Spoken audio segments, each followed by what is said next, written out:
Hello everyone, आज हम MCQ करेंगे based on preoperative nursing and it is very important for नॉसिट point of view. So let's start. उससे पहले मैं आपको कुछ चीजें बता देती हूँ उससे related, so that MCQ solve करने में इजी होगा।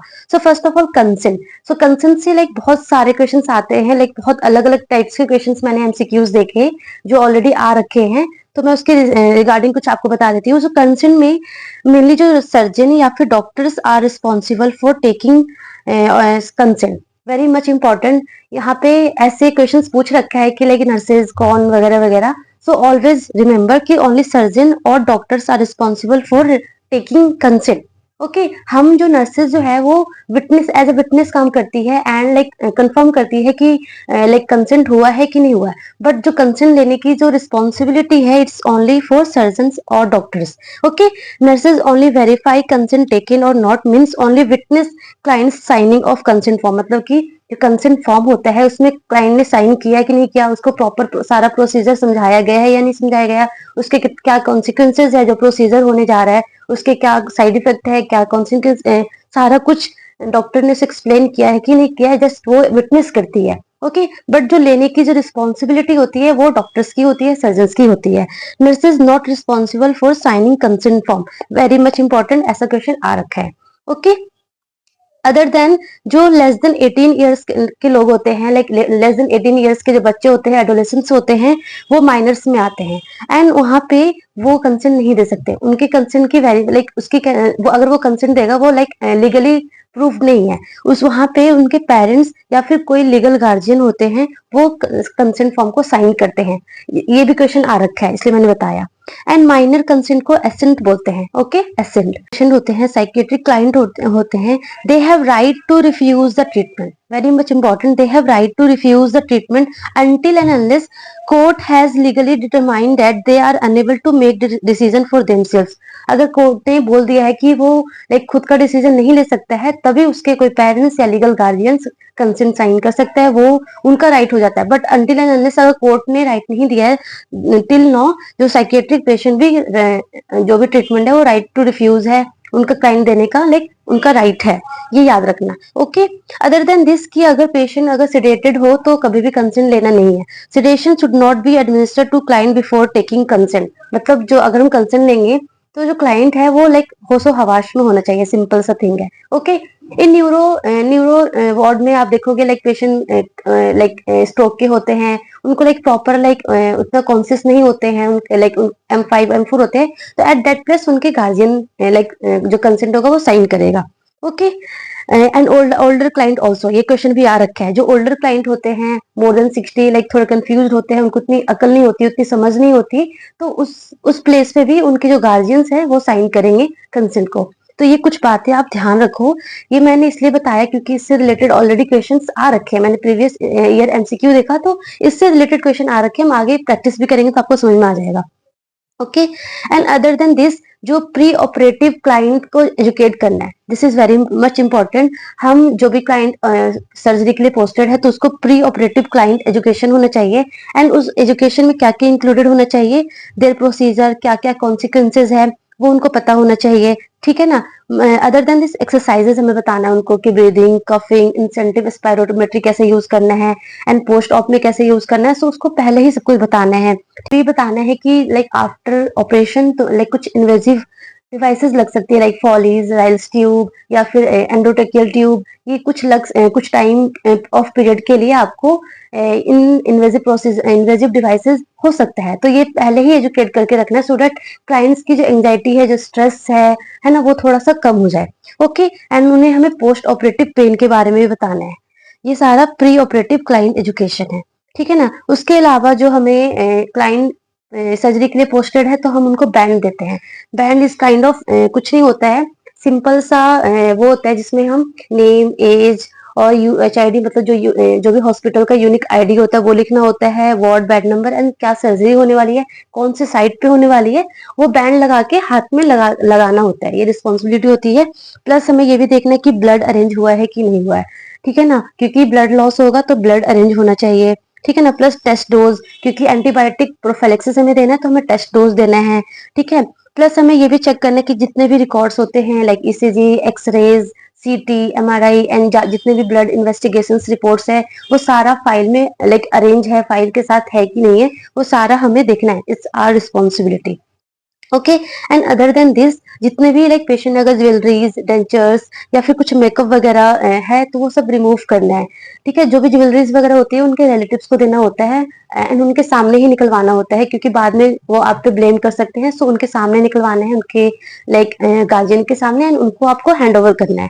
ठीक है ना। एंड प्लस आपको क्या करना है, जितने भी प्री ऑपरेटिव मेडिसिन होते हैं वो आपको 1 आवर पहले देना है। ठीक है ना। ये क्वेश्चन आ रखा है कि जो एंटीबायोटिक प्रोफाइलेक्सिस है वो mainly 60 minutes before in season या बिफोर ऑपरेशन हमें देना होता है पेशेंट को। प्लस पार्ट प्रिपरेशन करना है, डिपेंड करता है कि कहाँ पे सर्जरी है, उसके अकॉर्डिंग पार्ट प्रिपरेशन करवाना है। एंड एनीमा देना है सो दैट नाइट में लाइक डे बिफोर सर्जरी अच्छे से बॉवल एलिमिनेशन हो जाए। बॉवल प्रिपरेशन करने के लिए एनीमा भी दे सकते हैं अगर पेशेंट ने स्टूल पास नहीं कर रखा है तो। प्लस हमें एनपीओ करना होता है, लाइक अगर मॉर्निंग में सर्जरी है तो हम 12 बजे से 12 मिडनाइट से हम एनपीओ रखते हैं। लाइक यूजुअली 6 to 8 आवर्स का एनपीओ होना चाहिए। Very much important. ठीक है ना। अदर देन ये बहुत ज्यादा इंपॉर्टेंट है कि कौन कौन से ड्रग्स हमें बिफोर सर्जरी विथहोल्ड करना होता है। तो लाइक एस्पिरिन जो है वो 7 डेज बिफोर सर्जरी हमें विथहोल्ड करना होता है। Warfarin 4 days, clopidogrel 4 days, heparin 6 hours. Very much important, इससे क्वेश्चन आ रखे हैं। ठीक है ना। और एंटी डायबिटिक हमें on the day of operation हमें विथहोल्ड करना होता है, क्योंकि पेशेंट को अगर हमने एंटी डायबिटिक दिया तो हाइपोग्लाइसीमिया हो सकता है ना, क्योंकि ऑलरेडी हम एनपीओ रख रखा है। तो इसलिए हमें एंटी डायबिटिक भी हमें विथहोल्ड करना है, प्लस डायूरेटिक्स 1 डेज प्रायर देना है। एंड कौन सी मेडिसिन हमें देना बहुत जरूरी है, दैट इज अगर पेशेंट को एंटी एपिलेप्टिक्स चल रहा है, कुछ भी एंटी एरिथमिक है, बीटा ब्लॉकर चल रहा है, डिजॉक्सिन चल रहा है, तो वो नहीं छोड़ना है, वो देना है पेशेंट को। ठीक है ना। वेरी मच इंपॉर्टेंट, एंटीबायोटिक वगैरह है वो सारा पेशेंट को देना है। ये सारे ड्रग्स को हमें विथहोल्ड करना है। अदर देन दिस हमें सारे ड्रग्स को देने होते हैं। ठीक है ना। जो वैसे जो लाइफ सेविंग ड्रग्स है वो तो देना ही देना है। ठीक है ना। तो now we start to doing question. Okay, so the question number first is identify the wrong statement from the following. Okay, so A क्या है, consent form must be obtained for all invasive procedures. एकदम correct है। जितने भी invasive procedures होते हैं like lumbar puncture, bone marrow, है ना, जितने भी इन्वेजिव प्रोसीजर है, सेंट्रल लाइन डलना, ईटी, टेक्योस्टोमी, सारे में हमें कंसेंट फॉर्म लेना जरूरी है, जितने भी इन्वेजिव प्रोसीजर्स होते हैं। ओके। देन अदर सेकंड क्या बोला, consent is a voluntary act by which a person agree to allow someone else to do something.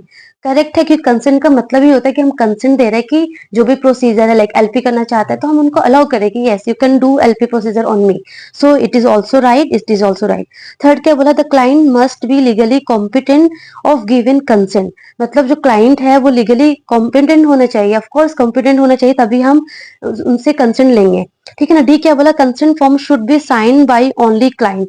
तो इन्होंने क्या बोला, consent form should be sign only by client. तो ये गलत है, क्योंकि कंसेंट फॉर्म सिर्फ और सिर्फ ओनली क्लाइंट साइन नहीं करता है। अगर फर्स्ट ऑफ ऑल अगर क्लाइंट अगर लीगली नहीं है लाइक लेस देन 18 ईयर्स है तो सिर्फ क्लाइंट नहीं करेगा, उनके रिलेटिव करेंगे। सेकंड थिंग है कि यहाँ पे आप देख सकते हो ये कंसेंट फॉर्म है। ठीक है ना। तो यहाँ पे इंग्लिश वर्जन है, तो यहाँ पे आप देखो, यहाँ पे जो है, यहाँ पे क्लाइंट करता है जिसपे ये इन्वेजिव प्रोसीजर होने जा रहा है, प्लस डॉक्टर करेगा जो ले रहा है consent, plus as a witness जो वहाँ पे विटनेस है लाइक नर्सिंग ऑफिसर वो करेंगे। सो ओनली क्लाइंट नहीं करता, इसलिए डी ऑप्शन गलत है। Okay, this is wrong. बाकी सारे सही है, तो इसका आंसर डी होगा। Okay. then the next question is in relation to obtaining an informed consent from an adolescent, the nurse should be aware that adolescence does not have legal capacity to give consent. Okay, adolescence means less than 18 years. So less than 18 years को legally proof नहीं है कि वो consent दे सकता है। Okay, so A में क्या बोला, does not have legal capacity to give consent। तो ये आंसर सही है, बट हम आगे पढ़ लेते हैं। Is not able to make an acceptable और इंटेलिजेंट चॉइस। तो हम ये नहीं बोल सकते कि लाइक लेस देन 18 है तो वो लाइक खुद के लिए लाइक इंटेलिजेंट चॉइस नहीं कर सकता। So we can't say this line, but this is more correct. Third क्या बोला उन्होंने, is able to give voluntary consent when parents are not available. So ये भी गलत है, पेरेंट्स हो या ना हो, कंसेंट जो देगा वो पेरेंट्स ही देंगे, उनके गार्जियन देंगे। डी क्या बोला, will most likely be unable to choose between alternative when asked to consent. ये भी गलत है, तो आंसर क्या होगा, A, because adolescent does not have legal capacity to give consent. Other question is which of these is responsible for informing risk, complication and benefit of a schedule surgery. Concern लेने की जो जिम्मेदारी है, जो responsibility है, वो doctor या surgeon की है। तो कंसर्न ले रहा है, इट मीन्स क्या कर रहा है, वो प्रोसीजर्स बता रहा है, क्या प्रोसीजर होगा, क्या क्या रिस्क फैक्टर हो सकते हैं, क्या क्या इसके कॉन्सिक्वेंसेस हो सकते हैं, क्या क्या कॉम्प्लिकेशन हो सकते हैं, वो सारा मतलब बेनिफिट्स, क्या बेनिफिट आपको होगा, वो सब कौन बताएगा? सर्जन बताएगा। फैमिली मेंबर तो बिल्कुल नहीं बताएंगे, नर्स भी नहीं बताएगी। सो कौन बताएगा? नर्स, सर्जन बताएगा। सो आंसर क्या होगा? सी। Okay, so the next question is a patient with history of atrial fibrillation is scheduled for surgery at 9 a.m. 9 a.m. पे एक पेशेंट है जिसकी सर्जरी होने वाली है और उसके जो हिस्ट्री है वो क्या है? एट्रियल फिब्रिलेशन का पेशेंट है। The nurse is administering 8 a.m. medication. Which of these medication orders should the nurse be concerned about? मतलब कौन सा ऐसा मेडिसिन है इनमें से जिस पे थोड़ी सी कंसर्न होगी कि यार ये देना है कि नहीं देना है? तो ओपियोइड एनाल्जेसिक्स आईवी, मतलब उसको पेन होगा बहुत ज्यादा, तो एनाल्जेसिक्स तो देना है, ठीक है ना। सेकंड क्या है? हिपैरिन। तो अभी मैंने आपको बताया था कि हिपैरिन जो है क्या ब्लड थिनर है ना, सर्जरी होने जा रही है तो लाइक ब्लीडिंग होने के चांसेस और ज्यादा बढ़ जाएगा, तो 6 आवर्स बिफोर हमें बंद करना होता है हिपैरिन। और 9 बजे पेशेंट की सर्जरी होने वाली है, 8 बजे हमें दवाई देना है, तो एक ही घंटे का गैप है ना, तो हम हिपैरिन नहीं देंगे। सी क्या बोला? Beta blockers orally. तो बीटा ब्लॉकर्स तो बिल्कुल देंगे क्योंकि एट्रियल फिब्रिलेशन का पेशेंट है, तो लाइफ सेविंग ड्रग्स है उसके लिए, तो ये भी हम देंगे उनको। एंटीबायोटिक्स भी देना ही देना है। तो आंसर क्या होगा? हिपैरिन। हिपैरिन हमें नहीं देना है क्योंकि एटलीस्ट 6 आवर्स का गैप होना चाहिए between surgery and giving of medicine. Then other question is, when preparing a client for surgery, which intervention should the nurse implement first? मतलब इनमें से कौन सा जो इंटरवेंशन हमें फर्स्ट पहले करना है, कोई अगर पेशेंट सर्जरी के लिए पोस्टेड है तो। सो ऑप्शन क्या है? Check the permit for spouse's signature. So बिल्कुल गलत है, ऐसा कुछ नहीं कि हमें अगर कंसेंट पेशेंट दे सकता है अगर वो मोर देन 18 ईयर्स है, तो जरूरी नहीं कि हमें उनका स्पॉउस से भी सिग्नेचर लेने की जरूरत है। So it is wrong. Second क्या है? Take and document intake and output. So intake and output तो ऑलरेडी करते हैं, बट बिफोर सर्जरी हमारा ये इंटरवेंशन नहीं होगा, so it is also wrong. C क्या? Administer prescribe sedatives. So it is also wrong कि लाइक प्रिस्क्राइब सेडेटिव्स देना है, तो पेशेंट सर्जरी के लिए पोस्टेड है तो वहां पे हमें सर्जरी देने वो सेडेटिव देना is not intervention, prior intervention. D क्या बोला है? Complete the pre operative checklist. Yes, जो प्री ऑपरेटिव चेकलिस्ट है वो हमें कंप्लीट करना है क्योंकि पेशेंट सर्जरी के लिए पोस्टेड है, तो जो जो चीजें, जो जो रिक्वायरमेंट है वो हमें पहले फुलफिल करना है। एंड अगर आपको प्री ऑपरेटिव चेकलिस्ट पढ़ना है कि प्री ऑपरेटिव चेकलिस्ट में क्या क्या चीजें इंक्लूड, ऑलरेडी मैंने आपको बता दिया है, बट इसमें से कुछ कुछ और चीजें भी इंक्लूड होती है, तो ऑलरेडी मैंने इस पे वीडियोस बना रखी है, बहुत शॉर्ट वीडियो है, आप जाके देख सकते हो, लिंक मैंने डिस्क्रिप्शन में डाल दिया है। Okay, so that's all about pre operative related MCQ. हम नेक्स्ट वीडियो में हम intra operative and post operative MCQ करेंगे, एंड उससे related like OT zones, temperature कितना होता है, ब्लेड्स, सूचर्स, नोट्स, है ना, और ओटी इंस्ट्रूमेंट, ये सारा चीज पढ़ेंगे। So thank you for watching and all the very best for your exam.